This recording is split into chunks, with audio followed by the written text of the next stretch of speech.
Okay, so let us continue our discussion for accounting for bonds payable. So illustration 2. Okay, illustration 2. So for our illustration 2, okay, the details of the exercise basically is that it is still a term bonds payable with annual interest payment.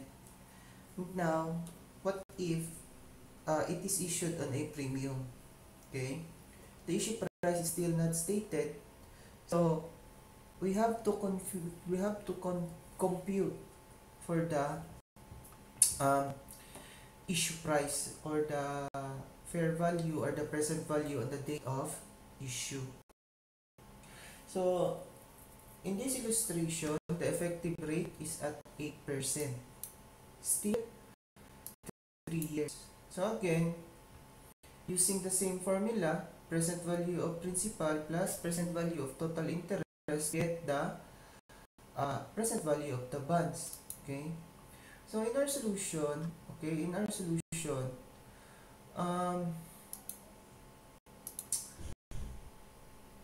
the factor used is 0.794, present value 1, because again it is a term bond, so one-time payment only for principal. So to get the present value factor of 1 at 8% for 3 years, again we'll use the steps in computing it manually, no? So 8% effective rate, so to compute that, 1.08, step 1, division key twice, 1, 2. So again, that is not the start of our counting per period, so this is 1, 2, 3. So the present factor of 1 at 8% for 3 periods, that is 0.794. Okay? So, ito. Now, to compute with the present value, just multiply again. So, 1 million times 0.794, that is 794,000. Then, the annual interest payment, which is at regular, at 90,000, regular annual payment.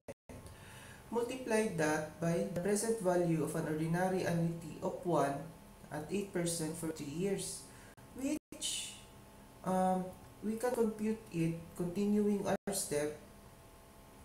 The present value factor of 1, ito, okay, minus 1 divided by 8%. So we have 2.577. Okay, we have 2.577. So ito yun. So the total present value of the present value of the total interest payment, we have 231,930. So overall, the total present value of the bond is 1,025,930. That is present value of the principal plus the present value of the total interest payments. Okay? So the premium now, okay, is computed as face amount versus the issue price, or the present value, or the fair market value, which is, if we deduct that, we have 25,930. Okay, we have 25,930. So, continuing our illustration, if we are to make the journal entry, again, debit cash at 1,025,930, the issue price, or the present value, or the fair market value of the bonds. Credit your premium on bonds payable, which is at 25,930. Credit your bonds payable at face amount. Okay? So the next step is to prepare for the amortization schedule. So again, start with your date of the bond, which in this case is still at January 1, 2020. Then the carrying amount at the present value, or the issue price, or the fair value, at 1,025,930. So again, the column for the interest payment is based on nominal rate multiplied by the face amount, which is regularly at 90,000 until the end of the term. Okay? The interest expense, ito, is multiplied by, or is computed using your carrying amount multiplied by the effective rate, which is 1,025,930 multiplied by 8%, that is 80,074 pesos, 0.40, and so on. Okay, and so on. So at the end of the term, again, the point is, this should be 0. That is why, okay, as noted from our previous discussion, itong premiums natin, the amortization of premium is to be deducted sa carrying amount. So 1,025,930 initial carrying amount less the amortization on January 1, 2021, that would be 1,018,004 pesos. And so on. Okay? Again, the point of this schedule is that the carrying amount at the end of the term of the bond should be 0 after payment. Okay? So, next. Okay? And by the way pala ha, bakit magiging 0 to? Because basically, the carrying amount is computed as ito, initial, minus any principal payment, plus the amortization of premium. Kaya nga, in the second year, or which is on the date of first payment, January 1, 2021, kaya naging more than 1 million pa rin itong carrying amount natin kasi nga wala pa tayong principal payment. However, at the end of the term, on the third year, magiging 0 na yan siya kasi nga meron ng payment on the third year. Kaya 1,944,445 minus 1 million plus 944,475, which is the amortization of the premium, or rather minus the amortization of the premium, which is 0. Okay? So sa journal entry natin, okay, the journal entry basically be typical entries lang. On January 1, 2021, which is the date of the first payment, debit, interest expense, credit, cash at 90,000, which is ito. The amortization, again, if we amortize premium, we should debit it at premiums on bonds payable for 7,925.60 per amortization schedule. Okay? Then, credit, interest, expense. Again, credit, interest, expense because as noted, premiums is a deduction to our interest expense. Diba? So, the entry in January 1, 2022, basic entries lang din. Same from our entries in 2021, but different amount for the premium, which is in this case, ito na yun, 8,559.65. For the payment, debit, interest expense, credit, cash, again at 90,000. For the amortization, debit, premiums payable, credit, interest expense. Okay? In the last year, same entries lang din, per schedule pa rin tayo, which is ito na yun dapat, yung ma-record natin na amortization, plus the payment of the bonds. Okay? Debit, bonds payable, credit, cash at 1 million. Ito na yung payment natin sa bonds. Okay? Okay, so, di ba? Madali lang, no? Ito lang yung importante. If we know how to make this, then, journal entries are basically easy because we now know what figure should we debit or credit. Okay? So, next illustration. Okay, next illustration.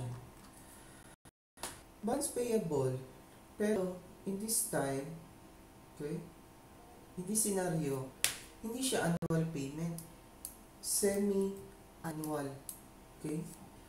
What are the things affected if semi-annual na yung uh, semi-annual na yung interest payment natin? Okay? Um,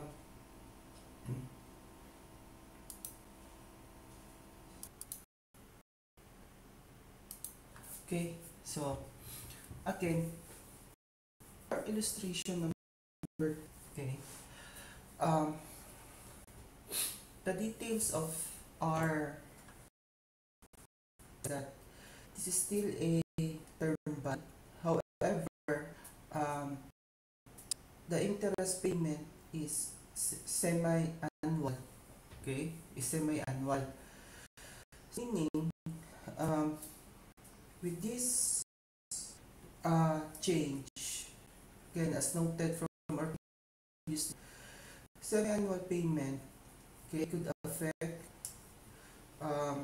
the way on how we will compute the present value factors, because again the number of periods where the regular payment is scheduled is now converted based on the schedule of interest payment. So basically, if we are to understand it simply, okay, because this is semi-annual and we have a 3-year bond, okay, meaning the term is 3 years. The number of periods now is converted into 3 years, okay, multiplied by 2 payments annually, okay, because yun nga kasi semi-annual siya, so in a year 2 payments, diba, 2 periods of payment. So the number of period or the end period now in computing for our present value factor is now 6 periods, not 3. Okay. In addition, because this effective interest rate is 8%, applicable yan siya for annual payments, we need to convert this into its semi-annual rate or semi-annual unit. So that would mean na effective rate to be used is not 8% but rather 8% divided by 2. That is the semi-annual equivalent of the effective rate. So that would mean 4%. Okay? So in computing for our present value, again, same pa rin yung concept, term bond, so present value of the principal plus present value of the interest payment. Okay? So for the principal, face amount multiplied by the present value factor of 1 at again, not 8% but 4% for period. So that is 0.79. So again, we'll try to compute it manually, okay, per our steps, computing manual present value factor using an ordinary calculator. So 1.04 divided by twice for 6 periods. Okay, so 1, 2, 3, 4, 5, 6. So the present value factor of 1 at 4% for 6 period, that is 0.790 or 0.79. Okay, so the present value factor now, the present value of the principal now is 1 million multiplied by 0.79, that is 790,000. Okay, for the interest, okay, instead of using the 90,000 annual interest payment, because it is semi-annual, the uniform cash flow for interest now is 4,000. Basically, that is computed as 1 million multiplied by the nominal rate at 9% times 6 divided by 12. So that is 45,000. The present value factor for ordinary annuity that we will use is based on, again, 4% for 6 period, which is equivalent to 5.242. So again, so if this is our present value of 1 at 4% for 6 periods, minus 1, okay, divided by 4%. So that is 0.242. Again, disregard the negative sign. So now, we can now compute for the present value of the total interest payment. So that is 45,000 multiplied by the present value factor of an ordinary annuity, which is, the answer is 235,890. Okay? So, the total present value of the bond, okay, of the bond on January 1, 2020, that is 1,025,890. So it is still a premium. It is still a premium on bonds payable. So to record that, okay, basic entry, debit the cash, which is the issue price or the proceeds of the bond issue, which is equivalent value on the date of issue, and the present value. Okay, debit cash 1,025,890, credit premiums on bonds payable at 25,890, and credit bonds payable at face amount of 1 million. Okay, so the effective interest schedule ngayon will be prepared as follows. Ito. Okay, so again, bond date or the date of the bond, January 1, 2020. Carrying amount, initial carrying amount on the date of issue, which is equivalent to the present value. Okay, so the first interest payment would be on June 30, 2020 as noted in the problem, di ba? To, interest is paid every June 30 and December 31. So, and June 30, December 31, and so on. Yan na yung schedule of interest and maturity date natin. Okay? So, the whole loan for the interest paid as on nominal rate, but this time, because it is semi-annual, for 6 months only in this period. So, how did we get 45,000? Again, ito, 1 million times 9% times 6 divided by 12. Okay? The amortization the amortization, or rather, the interest expense, which is computed as carrying amount multiplied by the effective rate, is also computed per semi-annual, which is itong 41 natin, 41,035 pesos and 60 cents. Okay? Is computed as the carrying amount 1,025,890, okay, times 8% times 6 divided by 12. So that is 41,035.60, or para mas madali, kasi nga naka-convert na tayo ng effective rate for applicable for 6 months. Instead of using this formula, we can directly use 4%. So, same lang din yan. That is 41,035.60. Okay? And so on. Okay? So, this will be your amortization of premium. 45,000 minus 41,35.6, 45,000 for June 30, for December 31, 2020, that is 45,000 minus 40,877.02. So that is 4122.98 and so on. Again, this carrying amount, okay, this carrying amount is computed as the previous carrying amount less principal payment less amortization of premium. Okay, again, the previous carrying amount less principal payment less the premium. Okay, we are to deduct premium because again, or rather, premium is deducted, diba, per previous discussion natin, no? Kung discount to, this will be added.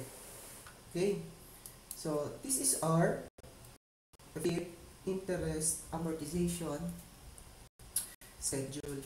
Now, for the journal entry, okay, for the journal entry, basic entry na din tayo kasi nga we have already prepared the schedule. Kaya nga, di ba, kanina, basta ma-prepare lang natin ito, okay na yung natin kasi basic lang din naman yung mga journal entry. What is important, we know what are amounts per journal entry. Okay? On June 30, 2020, debit, interest expense, credit, cash at 45,000. Okay? To record the amortization, debit the premiums on bonds payable, credit, interest expense at 3964, which is ito. Okay? In the next scheduled payment, which is on December 31, 2020, same entry pa rin, and the debit interest expense, credit, cash at 45, the interest payment. Then, for the amortization of, by the way, this is not discount of premiums to ha. To record amortization of premiums, typo error lang din yan siya. Okay? Debit, premium, credit, interest, expense.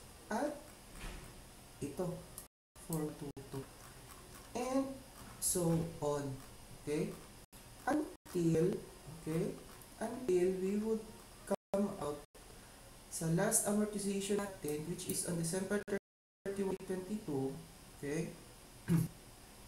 na debit interest expense pa rin, credit cash, 45,000, debit premiums on bonds payable at 4417.53, which is ito yung last amortization natin, ito, okay, ito siya, 4417.53. Then, the last entry for the payment, which is a simple debit to bonds payable, credit cash at 1 million. So, after making all those entry, our bonds payable at the end of January 1, 2023 is 0. Okay, it's now 0. So, madali lang talaga siya if you know how to make the effective interest schedule. Okay? So, next illustration. Okay? So, the next illustration natin,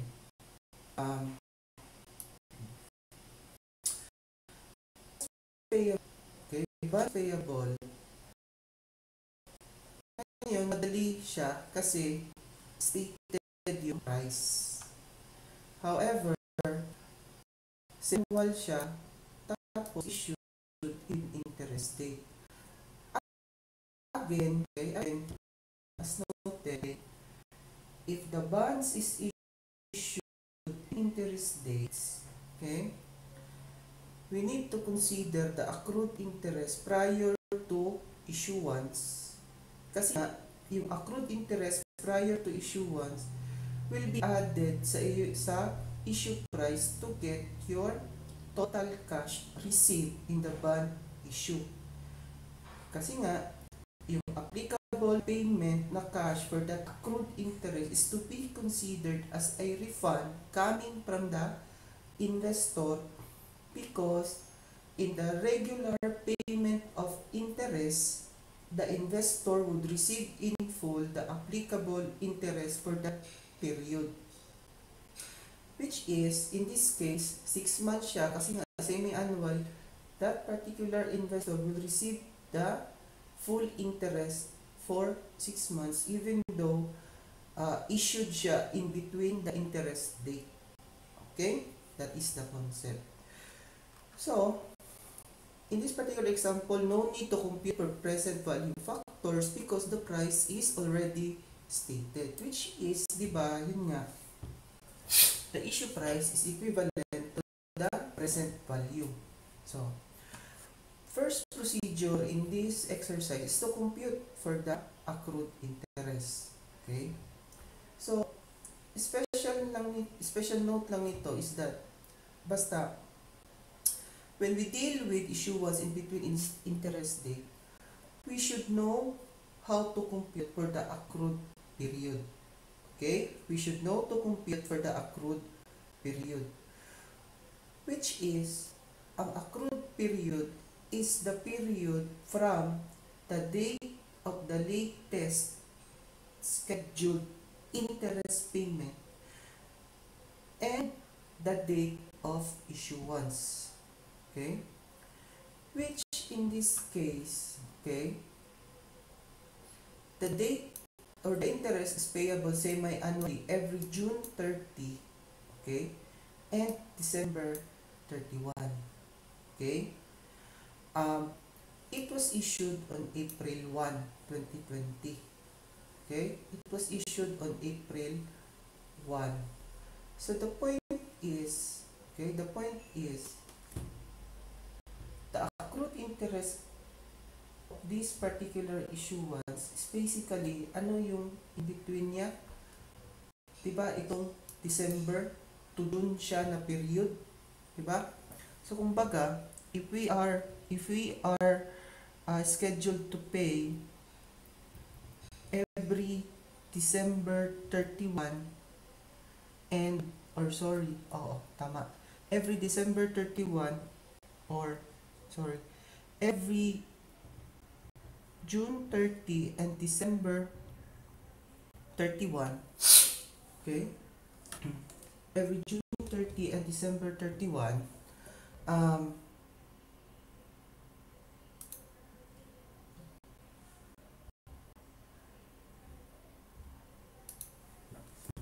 then if it was issued on April 1, yung basis natin dito as the latest date, okay, from the issue date is itong December 31, diba? Hindi itong June. Ito, which is, yung accrued period natin dito is from January 1 to March 30. Okay? Itong January 1 and March 30. Ito yung accrued period. Kasi nga, diba, June, December, ito yung issue date. Then, yung next payment na marireceive ng na-issue natin dito is, diba, on June 30 na interest payment. So, basically, the investor on this period would receive the interest starting from this period. Diba? But then, nandito siya sa gitna, nag-acquire ng bonds. So that means, that particular investor needs to pay the accrued interest on this period, which is from January to December. Okay, klaro ba yun? So that is from January to March. Okay? So again, in this particular issue, the investor on April 1 would receive the next interest on June 30. Okay? Which is, ang interest na marireceive niyan dito on June 30 is applicable January up to June. Kinuha niya lang yung bonds niya on April.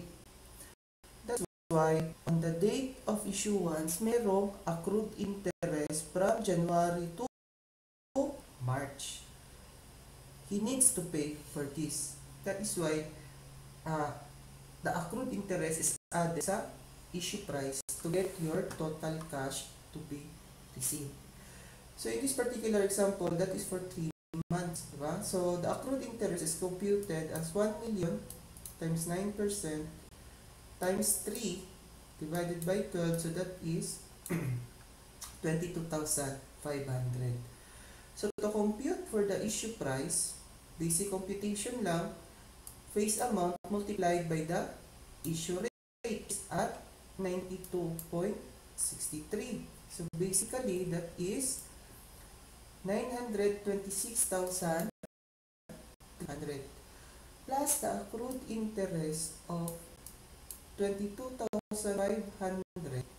Then the total cash received is 908,800. Okay? 948,800. So to compute for the discount, which in this particular case, it is a discount kasi yun nga, 92 plus lang yung presyo niya. Obviously, less than 100. So, this is a discount. Okay? This is a discount. So, face amount versus the issue price. Again ha, in computing for the discount, baka you might get confused. Discount or premium is still based on face amount versus issue price, not the total cash to be received. Okay? So in this particular example, it is 1 million less 926,300, which in total we have a discount of 73,700. Okay? So to recognize the entry, debit cash, ito, total cash to be received. Debit the discount, ito, 73,700. Credit the balance payable, always at face amount. Okay, always at face amount. Then credit the accrued interest, credit to interest expense, which is 22,500. Okay, so that is your journal entry on the date of issuance. So, to prepare the amortization schedule, effective interest, so ito na yan. Okay? So again, starting date natin, date of the bond, January 1, 2020. Not the date of issue. So, paano natin nakuha itong January 1, 2020? If you may notice, no, sa problem natin, the bond will mature on January 1, 2023. So basically, if the bond will mature on January 1, 2023 and it is a 3-year bond, then obviously the date of the bond is January 1, 2020. Diba? So from January 1, 2020, the first year is January 1, 2021. Second year, January 1, 2022. Third year is January 1, 2023. So, January 1, 2020 is the date of the bond. Okay? So, typical amortization schedule lang din. Okay? Again, semi-annual siya. So, 45,000 at 90,000. Diba? Then, the effective rate, kasi yun nga, given na siya 12%, carrying amount multiplied by the effective rate per 6-month period. So that is 55,578. Okay? 55,578 and so on. Okay? And so on. Amount that is computed as the interest expense was the interest paid. That is 10,578 for June 30, 2020. 11,212.68 for December 31, 2020, and so on. Again, kasi nga discount na to, in computing for the carrying amount, this is added. Okay? This is added, this is added, this is added, and so on. On maturity date, which is January 1, 2023, kasi nga ito na yung payment sa principal natin, diba, kung pansinin ninyo, nag-equal na siya ng 1 million. So, minus the payment, amortization, plus, equals 0. Okay? So, to record that, again, simple entry na lang yan siya. Itong debit to interest expense, credit to cash, debit interest expense to discount, yung mga normal entries lang natin. Okay? With this amount for the amortization and for the interest payment. Okay? So, madali lang siya, di ba, no? Basta alam na talaga natin yung concept ng present value at ng discount or premium amortization. Okay? So, next illustration natin. Okay? So, our previous 4 illustration, term bond yun siya. Ngayon, in this 5th illustration, let's try to solve serial bonds. Okay, serial bonds. So, again, the data in this particular illustration is that we have a face amount of 3 million. Okay? It is a 3-year bond, 9%. Okay? Issued on January 1, which at the same time, this is the date of the bond kasi nga, yung maturity date ng bond is January 1, 2023. Okay? So, note ang statement is, the principal and interest are payable every January 1 until maturity. So, meaning yan, because included na sa payment yung principal, every year there is a required payment for principal, which is, if we divide it, 3 million na face amount divided by 3 regular payments, kasi nga for 3 years siya, we have an annual payment of million. Okay? Payment of 1 million. So, ngayon, ang problem natin dito, hindi given yung issue price.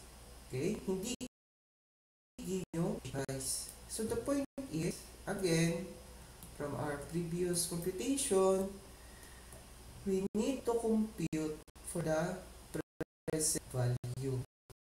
Which, ang pagkakalam nito is that, kasi nga, serial bonds, this is a cell type, we need to tweak something sa ating computation. Okay? So, okay. Now, so, the first thing that we need to do, okay, is determine, okay, to determine the total regular payments annually. Okay? So, alam na natin na yung annual payment ng principal natin sa principal is 1 million each year. Okay? 1 million each year. As to sa interest, payment sa interest, kung kanina, ang regular payment at 90,000 or 45,000 per period. Dito is that hindi siya uniform in the sense na every year kasi nababawasan yung principal. Okay? With the payment. So in that sense, okay, in January 1, 2021, while we have a payment of 1 million, the interest is at 270,000 full interest, which is computed as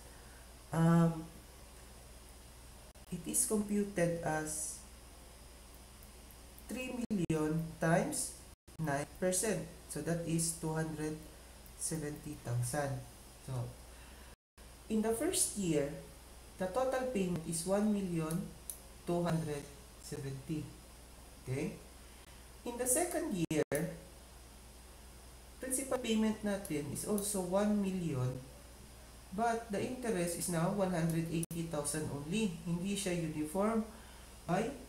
Kasi nga, yung interest computation natin is hindi na siya based sa 3 million.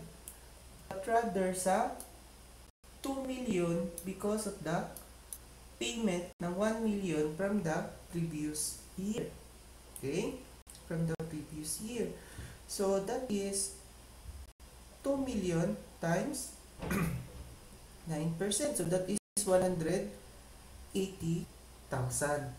Okay? So, that is 180,000. And, so on. Ganyan siya pagkuha sa total payment. Okay? Basta you have to remember lang na every year, hindi uniform yung interest payment na kasi nga meron ng payment sa principal. Okay? So, ito yung total regular payments natin annually. Now, ngayon, pagdating sa present value factor na gagamitin, again, although multiple siya, kasi nga every year may payment, so multiple payments tayo within the term. Tama? However, the payments is not uniform. Kasi pansinin mo, 1,200,000 tayo in the first year, 1,080,000 tayo in the second year, and 1,090,000 tayo in the third. So, hindi siya uniform. So, the point is, hindi natin gamitin yung present value of ordinary annuity. Kasi nga, hindi siya uniform ang cash outflow. Okay? What we will use, obviously, we will use present value of 1, 4, and so, anong ibig sabihin? Or paano natin i-apply ngayon itong for end periods nito? Kasi nga,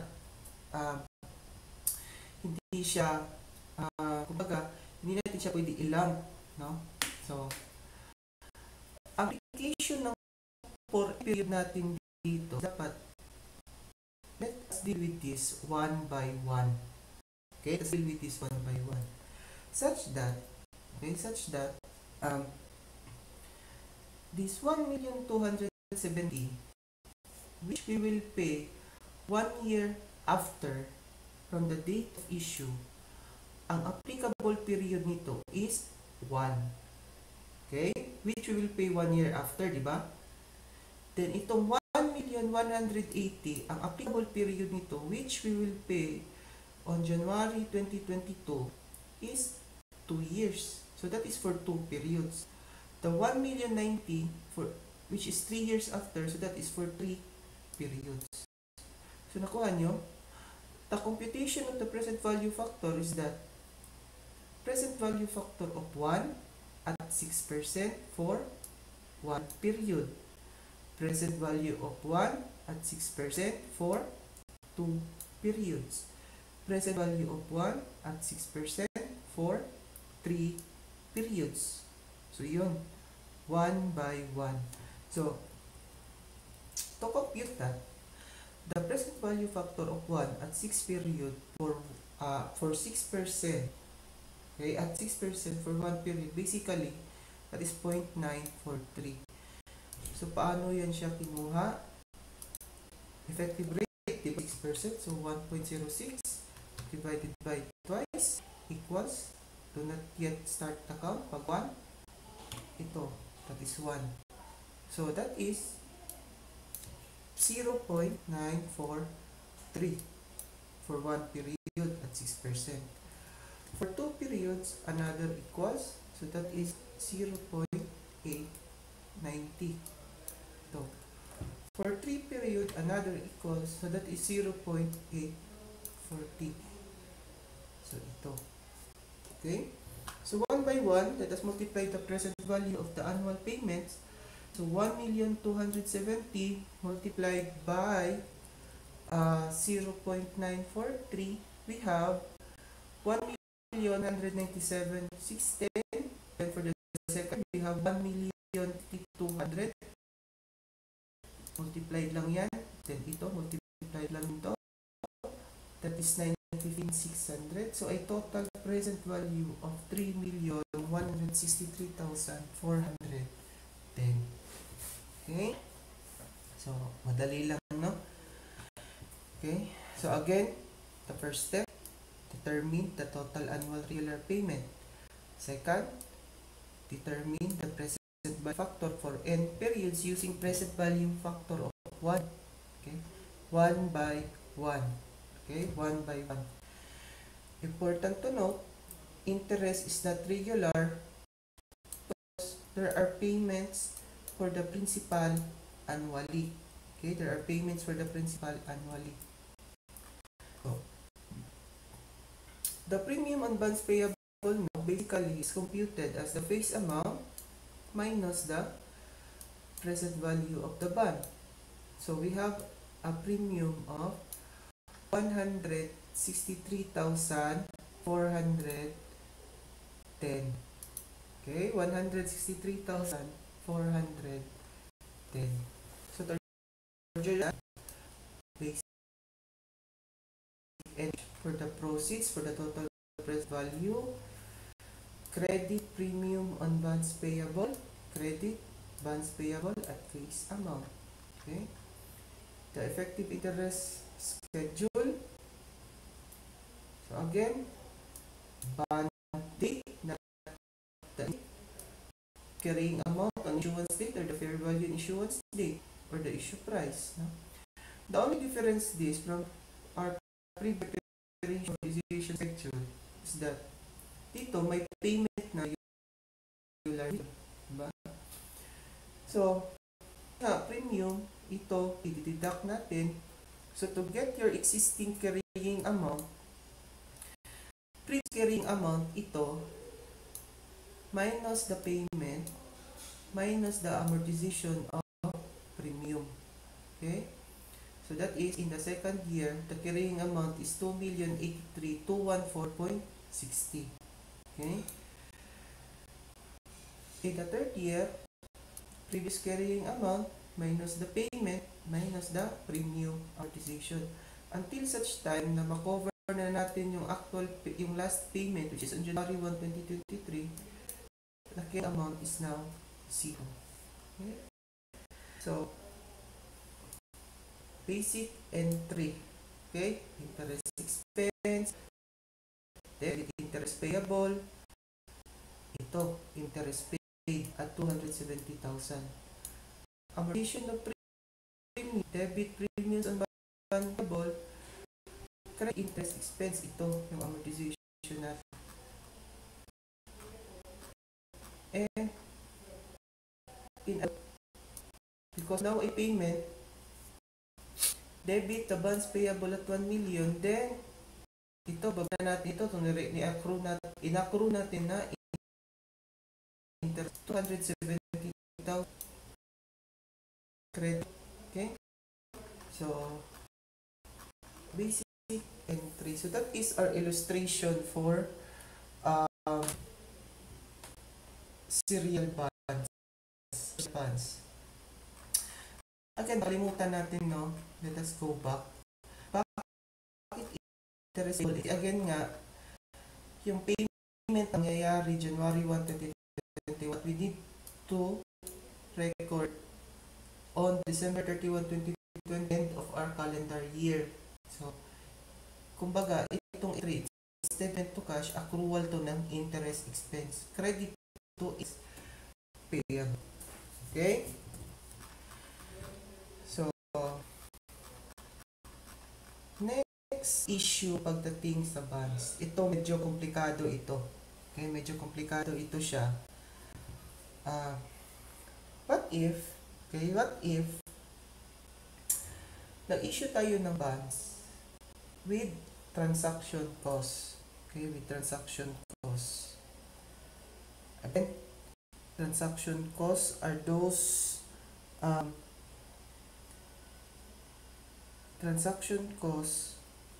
those directly attributable costs relating to the bond issue. Diba? So the concept is bond issue cost is deducted sa issue price, which in substance is, ang effect niyan is that is an addition to your discount or a deduction to your premium. Diba? So, the point is, if meron tayong bond issue cost, okay, if meron tayong bond issue cost, and because basically it affects your issue price, which on the date of issue, okay, which on the date of issue is equivalent to your present value, okay? The effective rate, the original effective rate noted on the date of issue ngayon, because of the bond issue cost, will be affected.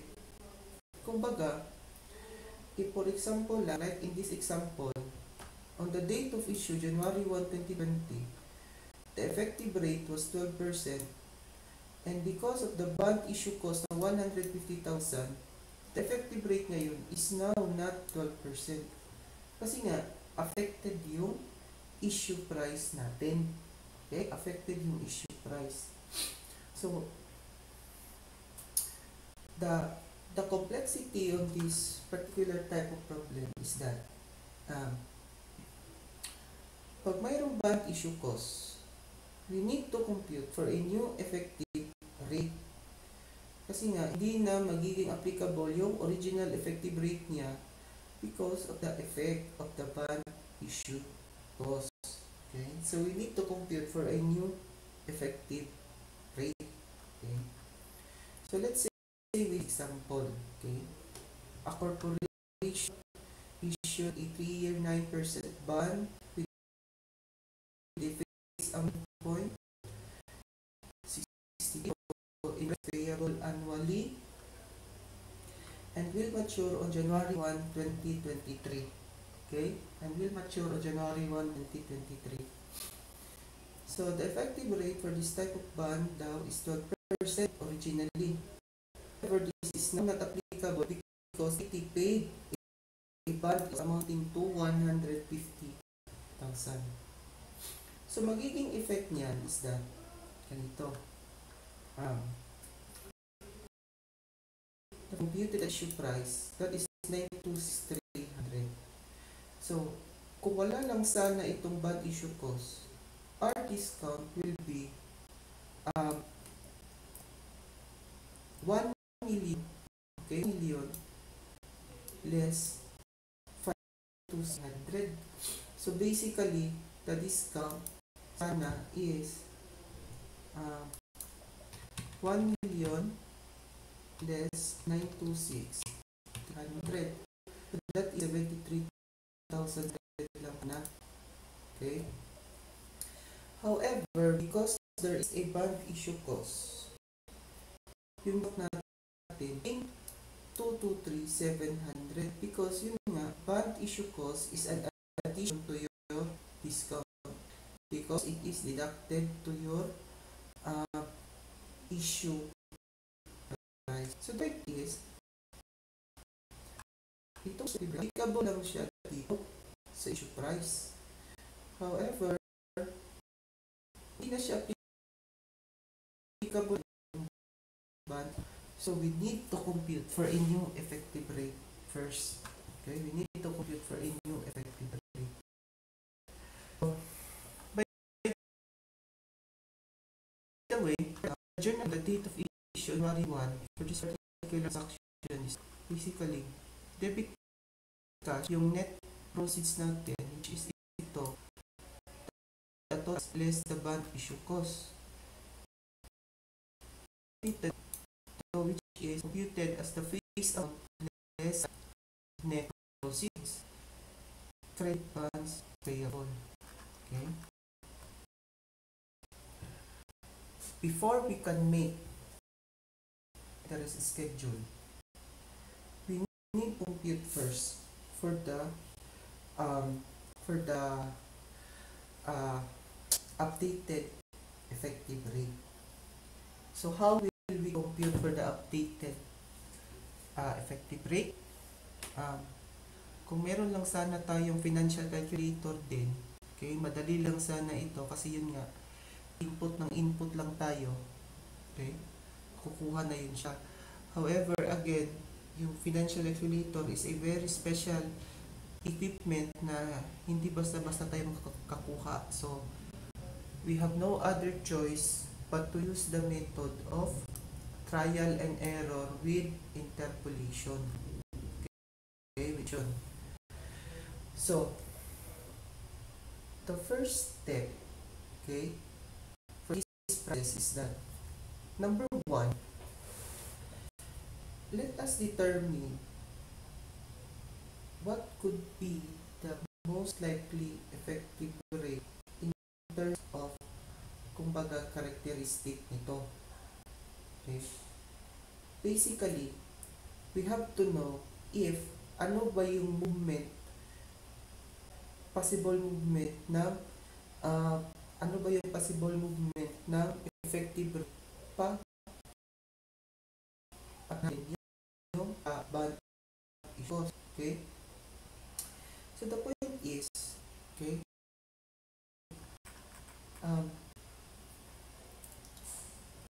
originally, di ba, kung walang band issue cost, we have a 926,300 issue price or present value. At the band issue cost, meron na tayong 776,300. So, kaya bumaba. Diba? The notion is that the lower is your present value, or in this case, the lower the net proceeds, tumataas yung effective rate. Following the concept that in a discount, diba? In a discount issue, the effective rate is much higher than your nominal rate. So, kumbaga, if iintindihin natin yan siya, habang bumababa yung issue price natin, tumataas yung effective rate. Correct? Again, habang bumababa yung issue price, tumataas yung effective rate. Habang tumataas yung issue price, which is basically a premium, bumababa yung effective rate. Okay? Bumababa yung effective rate. Na ngayon, if the effect of the bond issue cost will lower your net proceeds, okay, will lower your net proceeds, most likely, the effective rate natin ngayon would increase. Kuha na yan? Habang bumababa yung net proceeds, tumataas yung effective rate. Okay? When it comes to premium, okay, when it comes to premium, what i-premium tayo dito? Bababa pa rin yung effective rate natin. However, the effective rate can never be higher than the nominal rate. Okay? Can never be higher than the nominal rate unless, okay, unless if the total amount of bond issue cost is higher than the actual premium, such that after deducting the bond issue cost from the premium, okay, after deducting the bond issue cost from the premium, the total effect ngayon sa net proceeds natin is that it becomes a discount. Okay? But without that, okay, without that scenario, as long as there is a premium pa rin na matitira, the effective rate can never go higher than the nominal rate. Okay? So, going back, kasi nga, bumaba yung issue price natin, most likely, tumaas yung effective rate natin. So, from 12%, mas mataas pa ito siya. Okay? Mas mataas pa. So, ngayon, kasi nga, alam na natin na dapat mas mataas yung effective rate, punta na tayo sa step number 2. Okay? Sa step number 2, class, okay, sa step number 2, gagawa lang tayo ng limit sa trial and error process natin. Kasi nga, kung hindi natin siya gagawan ng limit, okay, hindi natin siya gagawan ng limit, masyadong mahaba yung trial and error process natin. Okay, masyadong mahaba yung trial and error process natin. So, gagawan lang natin siya ng limit. So, ngayon, that the effective rate limit is basically computed as total interest payment, okay, the total interest payment for the whole term, okay, for the whole term, plus discount or premium, or plus or minus original discount or premium, plus or minus discount or premium, including the effect of the bond issue cost for the whole term, okay.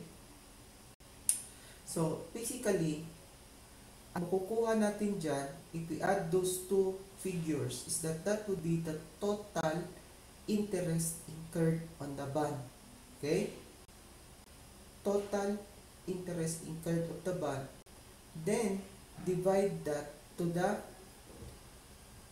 average net proceeds and face amount. So, kumbaga, ang kukuha natin dyan na figure is your simple total effective interest rate for the whole term. Okay? Simple total interest, effective interest for the whole term. If we divide that amount ngayon, okay, if we divide that amount to the term of the bond, which is 3 years, ito na yung, kumbaga, annual effective interest rate limit natin. Okay? Diba nga, in essence, kumbaga, ang concept lang nito, diba, in essence, effective interest rate quantifies your true interest expense for the bond issue. So, ngayon, yung limit na i-compute natin is basically just to quantify in percentage or in rate form the actual total interest incurred on the bond. Okay? Simple lang kasi these do not consider the compounding effect. Okay? These do not consider the compounding effect yet. This is the simple interest rate. Okay? So, if we'll use that formula, the limit basically computed per our illustration as this. Okay? So, we have the face amount multiplied by the interest rate, which is 9%. So, yung annual interest payment natin is 90,000. Okay? That is 90,000. Multiplied by term of the bond for 3 years, so we have a total interest of 270,000. Okay? Now, plus the discount. Kasi nga, discount is an addition to your interest expense. So, kumbaga, the point is, the total interest incurred for the bond is 493,700 divided by the average of net proceeds and face amount. So, that is 888,150. Diba nga, if we go back, okay, our net proceeds is 776,300.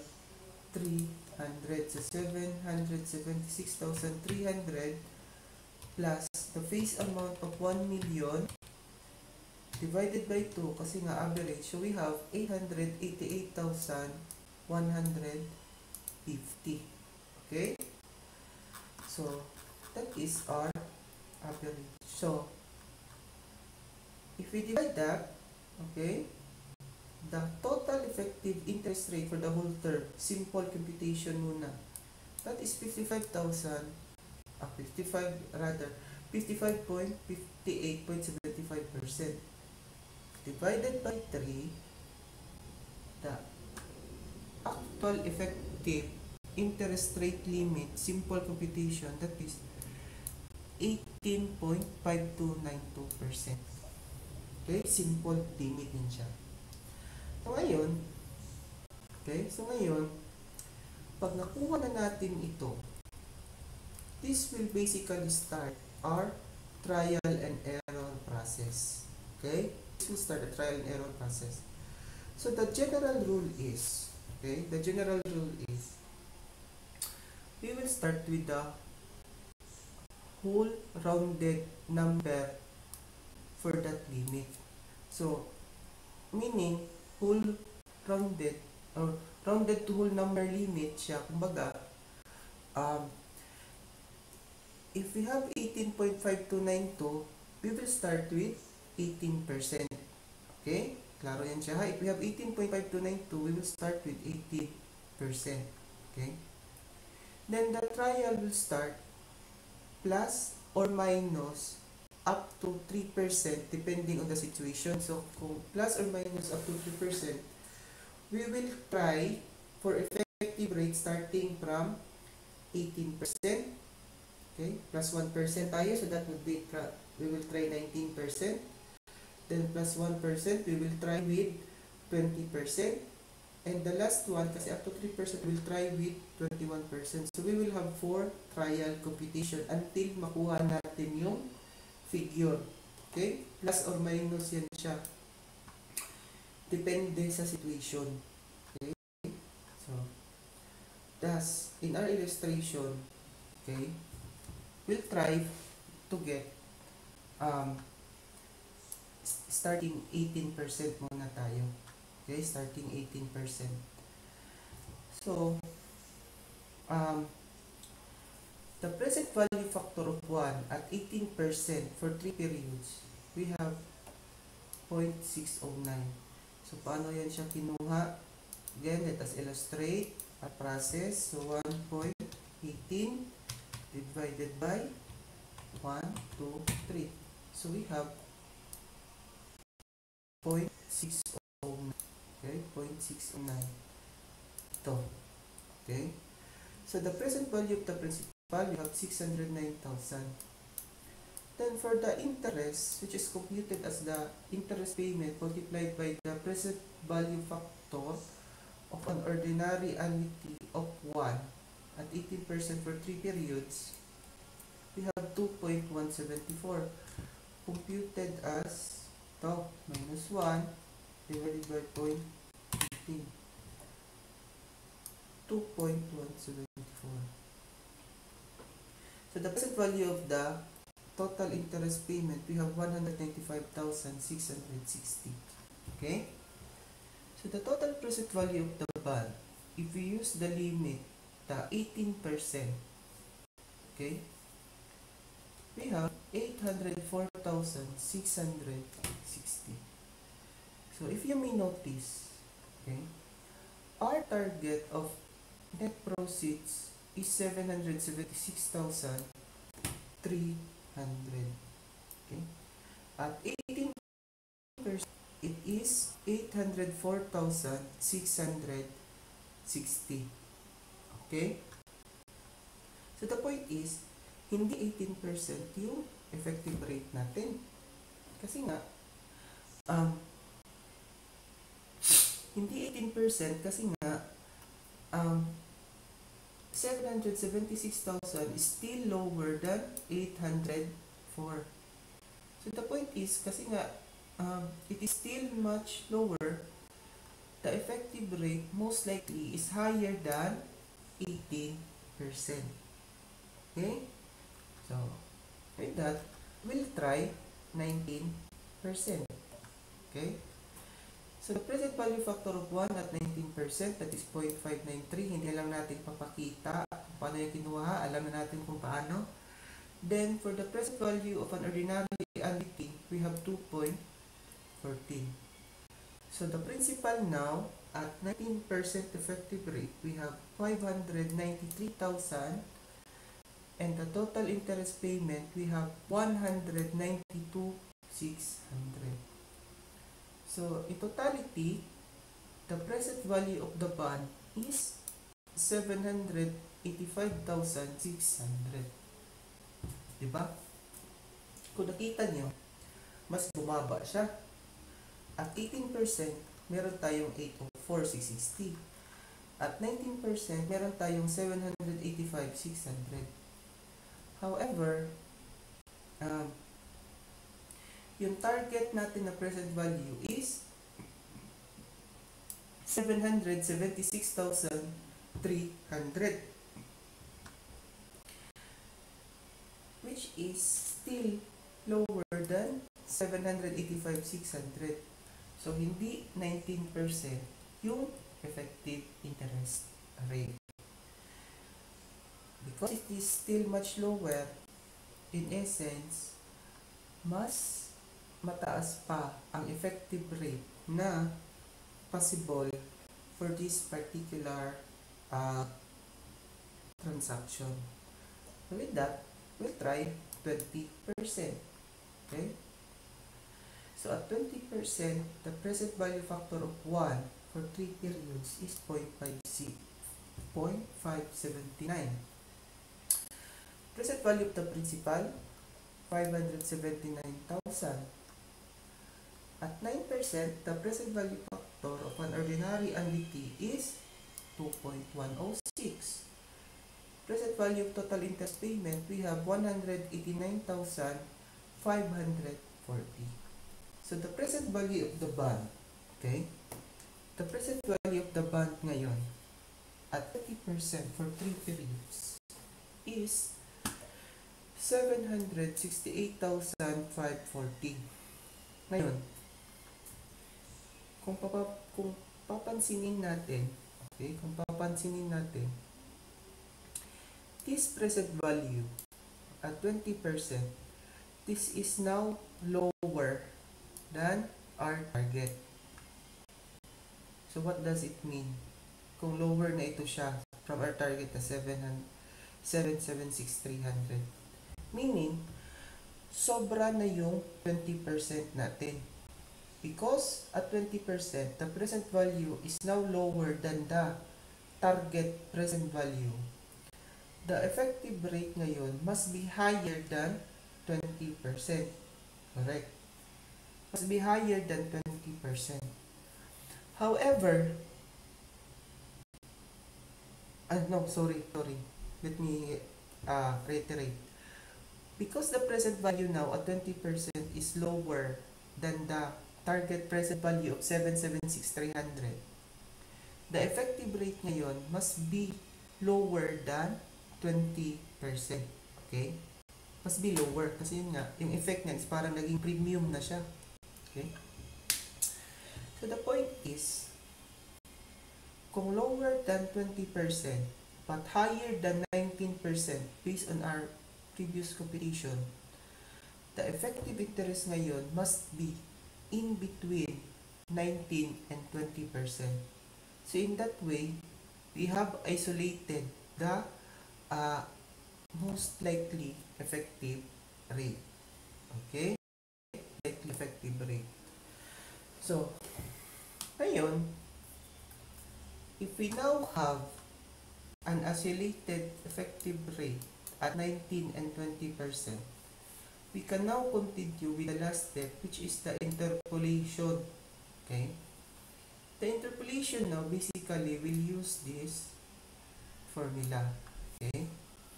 So the formula is present value of x, which is ang x, ito yung target rate natin, minus the present value of the effective rate limit 1 divided by the present value of effective rate limit 2 minus the present value of the effective rate limit 1, which basically yung effective rate limit 1 natin is ito yung lower limit, yung ER2, yung effective rate 2, ito yung higher limit. Okay? Plus the effective rate limit 1. Okay? So in our case, the effective rate limit 1, which is the lower limit, ito yung 19%. Okay? Lower. Yung higher limit natin, ito yung 20%. Okay? So, let us compute. Okay? So, present value of x less the present value of lower limit. Let us remember na yung x na sinasabi natin dito, ito yung target na effective rate, which has a present value of 776,300. Diba? Less the present value of the lower limit, which is yun nga, yung 19%, which we have previously computed at dito? 785,600. Diba? So the difference between the two is that we have 9,300. For the second computation, present value of the higher limit, which is yung 20%, minus the present value of the lower limit. So per computation natin kanina, that was 768,540 less the lower limit as computed ng 785,600. So the difference is 17,060. Okay, the difference is 17,060. So ngayon, diba the process next step is kunin natin yung differential quotient. So let us divide these two. So 93 divided by 1760, that is 0.55, plus your effective rate higher a lower limit at 19%. So ayun, after computing that, the effective rate per trial and error interpolation is 19.55%. Okay? And by the way, do not consider this, baka malito kayo kasi yun nga, 0.55 siya, baka pwede din kasi natin siya intindihin na 55%. So plus 19%, that is kumbaga 74%. Hindi ganun kumbaga this is 0.55%. Yun siya. Ganyan siya pag understand. Okay? 0.55%. So if we add 19%, then that is 19.55%. So let us check. Okay? Let us check if tama pa na ito yung effective rate. Okay? So face amount multiplied by the present value factor of 1 at 19.55%, that is 0.585. So the total present value of the principal, that is 585,000. Okay? Face amount, for the interest, the present value of an ordinary annuity at 1 at 19.55%, for 3 periods we have 2.1 to 1. So the total present value of the interest ngayon, we have 190,890. Okay. So if we sum it up, okay, present value of the principal 585,000 plus the present value of the total interest payment of 198,890, we have 775,890. The target present value natin is 776,300. So do not be confused kasi nga meron pa rin siyang diferensya na yung difference nito, I think is, let's try to compute. We have 776,300 minus 775,889. Merong difference of 411. So rounding of difference lang yan siya, immaterial. So basically, sakto siya na at 19.55% yung effective rate natin. Okay? So medyo mataas yung process, di ba? Pag mayroong bond issue cost, tapos hindi. Generally, pag may bond issue cost, no? So just follow these steps, understand the procedure, okay? Dali lang naman siya, kaya nga lang, medyo mahaba lang talaga yung process. And we need to determine a limit kasi yun nga, hindi kasi lahat ng situation yung kumbaga 1% difference lang. Kasi tulad nga nito, yung effective rate natin is at 12% original, pero yung actual pala after the bond issue cost is 19.55. So imagine kung wala tayong limit na gagawin for the trial and error process, we will start with 13, 14, 15, 16, 17, 18, 19, and 20%. Imagine that is 8 computations. Unlike sa ginawa natin na nalimit lang natin siya into 3 computation. Diba? So we need to be patient with this type of problems. Okay? So, continuing our illustration. Okay? Continuing our illustration. Regular preparation na lang kasi alam na natin yung effective rate. Regular preparation of the amortization schedule, which is date of the bond, yung carrying amount natin, yung net proceeds is 776,300. The regular interest payment and the actual interest expense, amortization of discount. So after making the amortization schedule, okay, after making the amortization schedule, regular entry na tayo. Okay, notice na because we are presenting this at amortized cost, walang record for any bond issue cost, but rather again, as noted, lump na siya sa discount. Okay, lump na siya sa discount. So regular entries lang for the payment of interest, debit interest expense, credit cash at 90. Okay? For the amortization of discount, debit interest expense, credit discount at 61,766. Ito. Okay? And so on. Diba? Until the date of payment. Okay? So that is your bonds payable at amortized cost. Okay? So again, I will cut this video kasi medyo mahaba na. So the next video now will be all about yung last topic na natin sa bonds payable, basics of bonds payable, which is yung fair value option. Okay? So ito lahat ng na-discuss natin. This is just one type of presenting, which is at amortized cost. Okay?